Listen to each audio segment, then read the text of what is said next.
When I was young, I was taught to believe in God.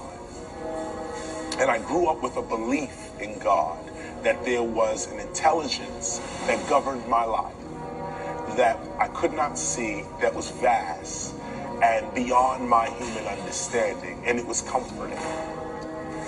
As I got older, I began to realize that beyond believing in God, I would have to perceive in God. Beyond believing in God, I'd have to perceive in God, meaning, now that I believe that there is a God, I have to walk, talk, and act like that God. A little different from believing in God and from a distance. God is there, I'm here, and I believe that you are there. As I got older, I began to say, you know what, you're not even over there, you're way up in here. So to really show you respect, God, to really acknowledge your presence, I gotta act like you. I gotta allow you to come through me. I have to really begin to let go of what I believe you are and let you show me who you are. And so I began to perceive in God. And that means I began to look through a single eye, not just my two-ish eyes here, which is belief in God. I began to perceive God through a single vision. And that single vision is I had to act God out. What would God do in this situation, in that situation, in this situation? I had to act that out. When I began to act God out, a certain power came over me. In my little world of rap and MCing, when I began to act like God, oh man, I'm rocking parties. Any battles that I'm dealing with, I'm slapping MCs up. I'm moving through the world with power. That power was addictive. And I wanted to drink more of this power of God, this idea of perceiving God. And I don't need money. Money comes to me.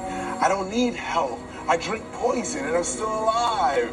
I don't need, suddenly I'm not afraid anymore because God is with me, because I believe that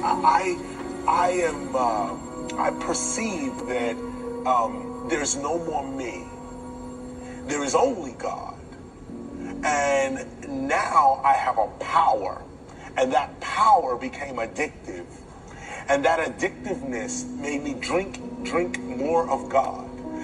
In a nutshell, or in a sentence, I realized that, and it makes me chuckle, because I realized that God is the air that I breathe, that I'm not even responsible for my own consciousness, my own sense of being aware.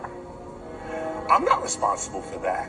This substance, this thing right here, this, whatever this is, this right here, we think it's air. But I realized that if I stop, close my nose and mouth for 4 minutes, if I'm separated from this substance for 4 minutes, my heart don't stop, my brain don't even stop, my body functions don't stop. The first thing I lose is consciousness. I pass out. I can no longer stay aware. So I started to say, well, wait a minute. I'm not just breathing in air. I'm breathing in consciousness. I'm inhaling and exhaling God itself. And this air is conscious. That linked me up with quantum physics, where they got the new string theory and how strings are vibrating in certain ways. It gives you air, or gives you a tree, or gives you a human being. That everything is conscious. Not just the life that I have, but the clothes that I'm wearing, the air, everything is conscious on some level. It is vibrating. It has a purpose. It has a point. It has a point of view. Everything.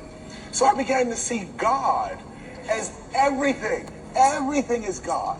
And in me and everything. So I said, wow, what a way to live. Everything is God. I'm everything. There's no limitations. Let me keep breathing.